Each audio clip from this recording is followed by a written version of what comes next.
ಅಂತ ಹೇಳಿದ್ರೆ wooden shape with pointer. ಓಕೆನಾ, ಇದೆಲ್ಲ ಶೇಪ್ಸ್, ಬೇರೆ ಬೇರೆ ಶೇಪ್ಸ್ ಇದಾವೆ. ವುಡನ್ ಶೇಪ್ಸ್ ವಿತ್ ಪಾಯಿಂಟರ್ ಅಂತ ಇದೆ, ಇದೇ ಪಾಯಿಂಟರ್. ಓಕೆನಾ,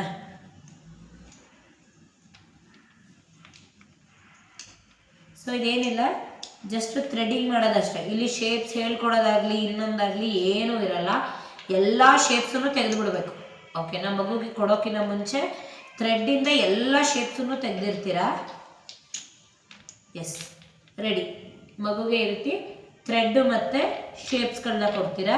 ಸೊ ಜಸ್ಟ್ ಮಗುಗೆ ಲೆಫ್ಟ್ ಹ್ಯಾಂಡಲ್ಲಿ ಇಟ್ಕೊಂಡು ರೈಟ್ ಹ್ಯಾಂಡಿಂದ ಅವರಿಗೆ ಥ್ರೆಡ್ಡಿಂಗ್ ಮಾಡೋಕ್ಕೆ ಹೇಳಬೇಕಷ್ಟೇ, ಇನ್ನೇನೂ ಇಲ್ಲ. ಇಷ್ಟೇ ಇದ್ರದ್ದು ಪ್ರೆಸೆಂಟೇಷನ್, ಇದರಲ್ಲಿ ಇನ್ನೇನು ಹೇಳ್ಕೊಡೋ ಆಗಿಲ್ಲ ನೀವು.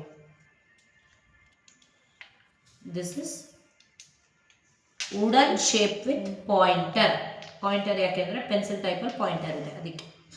Okay, next